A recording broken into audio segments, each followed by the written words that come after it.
Bonjour et bienvenue dans l'édition 2024 de mon tutoriel Asana. Asana, c'est un outil de gestion de projet, c'est un outil de productivité personnelle, c'est un outil de collaboration, c'est un outil qui est vraiment top. Si vous vous demandez si Asana est fait pour vous et si vous n'allez pas être trop perdu, laissez-moi 10 minutes, je vais vous montrer dans cette vidéo comment est-ce qu'on utilise Asana afin que vous puissiez ensuite vous lancer assez sereinement. Moi je m'appelle Solène, je suis consultante en organisation, spécialisée dans 3 outils, Asana, Notion et Monday. Donc on est parti pour 10 minutes du tutoriel Asana édition 2024. Alors avant de rentrer dans la partie technique, je prends une minute pour vous présenter le pourquoi d'Asana, à quoi ça sert. Donc ici c'est en anglais, mais je vais vous le faire en français. Asana, ça a 3 objectifs. Le premier, ça va être de capturer, de récupérer des informations, de les stocker quelque part, des informations qui vont être liées à vous, à votre équipe. Donc ça peut être des projets, ça peut être des tâches, ça peut être des objectifs. Voilà, vous allez pouvoir tout capturer dans Asana. Donc d'abord, vous pouvez capturer tout, ce qui vous permet de rien oublier. Ensuite, vous avez la partie organisation. La partie organisation, c'est que ces informations que vous avez traquées, vous allez pouvoir les ranger dans les bons endroits, les prioriser, les planifier, mettre les bonnes deadlines, etc.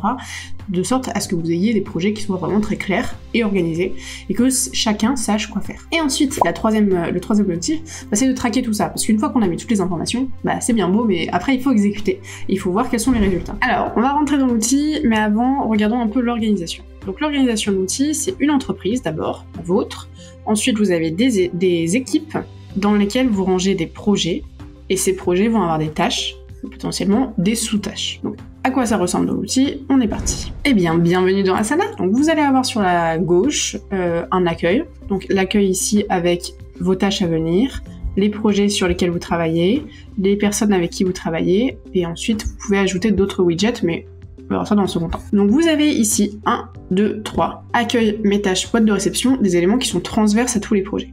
Je vous ai dit qu'on commençait sur une échelle d'entreprise. Donc ici on est sur une entreprise. Comment on voit ça? Alors moi j'ai plein de comptes, parce que j'ai aussi les comptes de mes clients, mais donc ici je suis sur l'entreprise Asana Demo, c'est mon entreprise. Dans mon entreprise je vais pouvoir avoir des équipes. Ici j'ai une équipe qui s'appelle Asana Demo. Dans Asana Demo je vais pouvoir venir créer un projet. Mon projet, soit il est vierge, soit il part d'un modèle qui existe déjà. On va prendre un projet vierge. Ce projet vierge s'appellera... Ok, je peux décider de quelle est la confidentialité du projet. Attention, juste, ça dépendra aussi de votre abonnement. Donc, on crée le projet public. Ok, et là, on arrive donc dans ce qu'on appelle un projet Asana. Donc, le projet Asana va vous permettre de faire un projet, en fait, de structurer un projet, de suivre toutes les tâches que vous avez à faire. Par exemple, dans mon premier projet Asana, je vais avoir besoin de... Et donc là, j'ai ajouté 3 tâches. Définir le pourquoi, définir les ambassadeurs d'Asana dans l'entreprise, définir le premier process à intégrer à Asana. Vous remarquez qu'une tâche, je veux qu'elle soit claire, donc il faut mettre un verbe.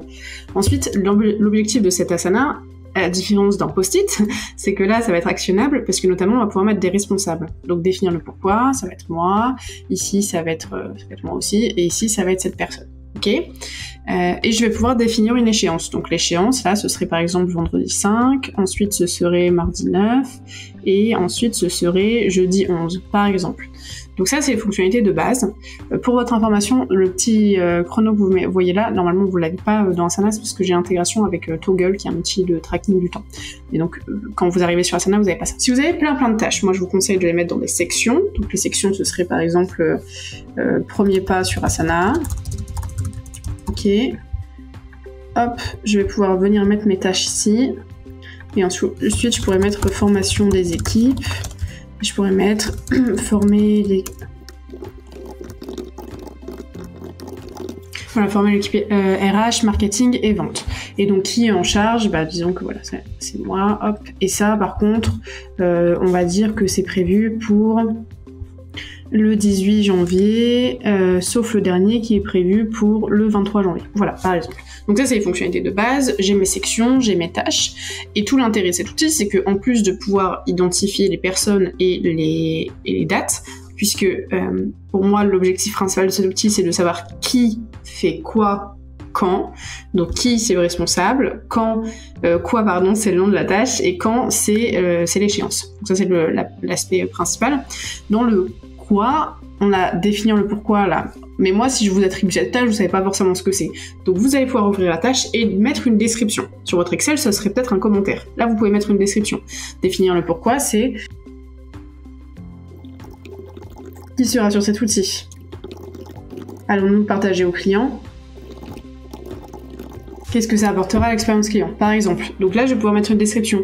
Et puis peut-être que je vais commencer à réfléchir au pourquoi et je vais avoir besoin de l'avis de mes collègues. Et donc, je vais pouvoir ici ajouter un commentaire.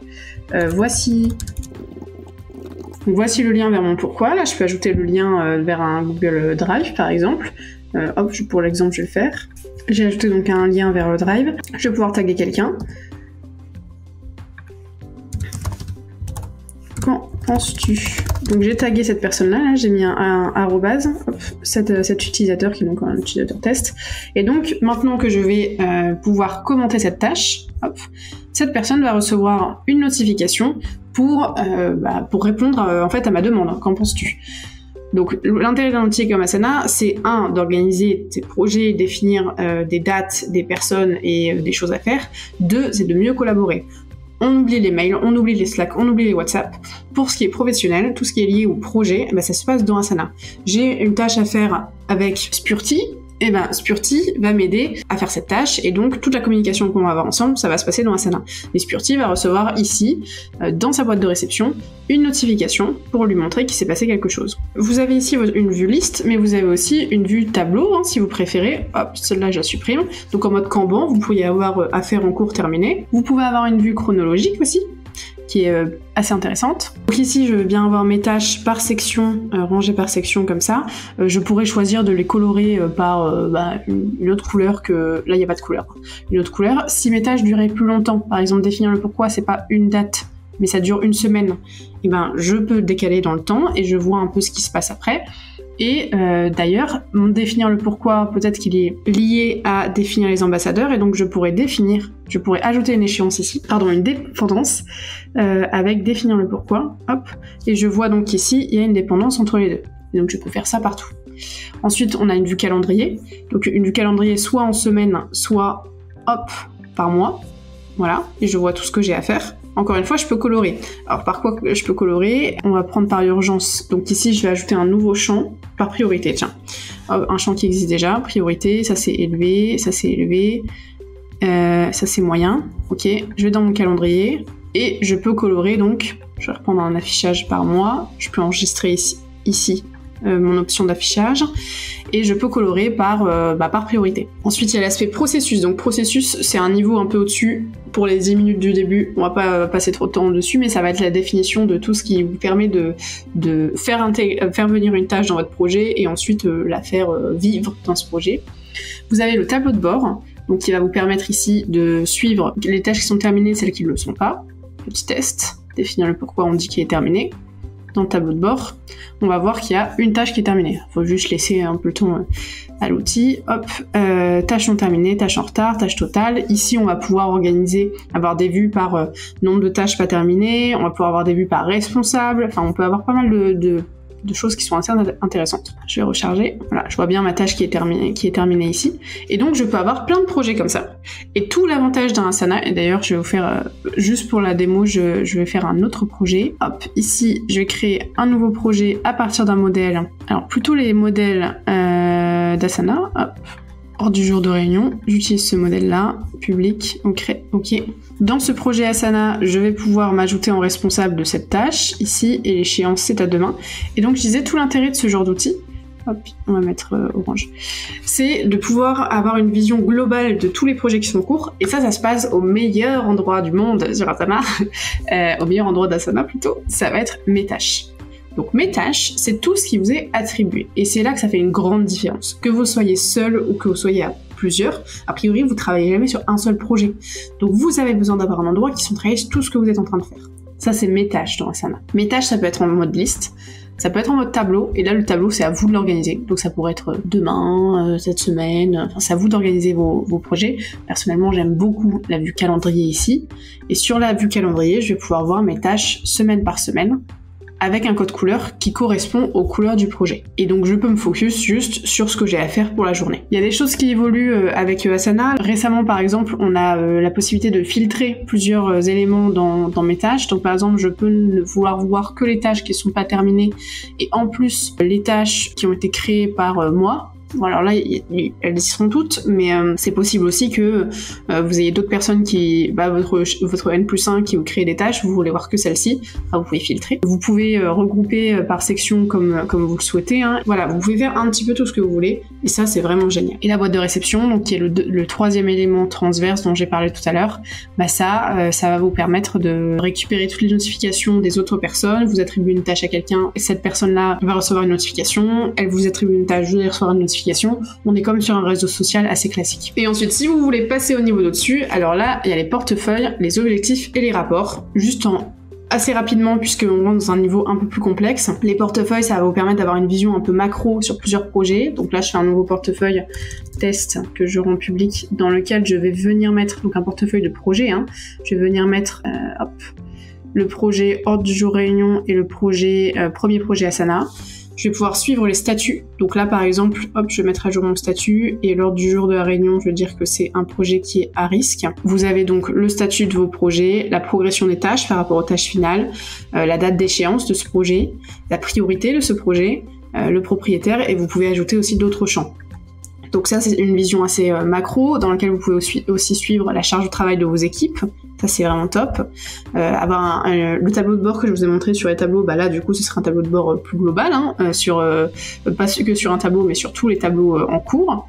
Vous pouvez suivre la progression de tout votre portefeuille de projets, la chronologie. Voilà, j'adore les portefeuilles, ils sont vraiment top pour suivre plein de projets. Vous avez les rapports qui vous permettent de faire des tableaux de bord. Donc là, vous allez ajouter les widgets que vous voulez, donc qui sont sur tous les projets sur lesquels vous travaillez. Et ensuite, ou alors vous pouvez filtrer, et après vous avez la partie objectif, et sur Asana, la partie objectif fonctionne en mode OKR. Donc ça, c'est une vision assez rapide d'Asana. Ce que je veux que vous reteniez, c'est que c'est un outil qui est facile à utiliser. Vous avez vu comment j'ai créé un projet. Vous pouvez intégrer toutes les personnes que vous souhaitez, un responsable, une échéance, une priorité. Je suis pas rentrée dans les détails, mais vous avez des dates, vous avez du texte, vous pouvez ajouter des nombres, vous pouvez ajouter des coûts, des temps, enfin on peut ajouter vraiment plein de choses, des vues différentes sur tous les projets. Ces projets-là, vous pouvez retrouver toutes les informations qui vous concernent dans mes tâches ou dans la boîte de réception si on vous a tagué. Vous avez un accueil que vous pouvez personnaliser avec notamment, là dans les widgets, il y en a pas mal, hein, vous pouvez mettre vos objectifs, vous pouvez voir les tâches que vous avez attribuées à d'autres personnes. Si vous êtes manager, c'est top. Et pour vous mettre l'eau à la bouche, donc il y a les formulaires, il y a des automatisations, il y a de l'intelligence artificielle maintenant, il y a pas mal de choses, c'est juste que c'est un niveau un petit peu plus intermédiaire que ce que je viens de vous présenter. Il y a un élément important que j'ai envie de partager avec vous, puisque au fil des années, je l'ai bien compris avec mes clients. Si vous avez envie de déployer l'outil Asana, allez-y. Sachez seulement une chose, c'est que le paramétrage de l'outil représente à peu près un tiers du travail.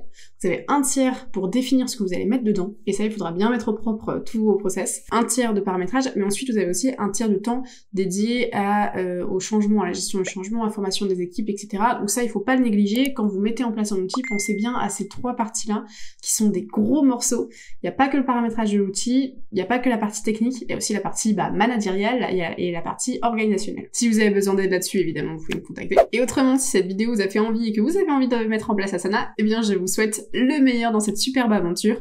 Moi, j'avoue que l'outil, je ne le quitte plus maintenant. Je l'adore. J'espère qu'il en sera de même pour vous. Je vous souhaite un bon courage et une bonne continuation. Au revoir!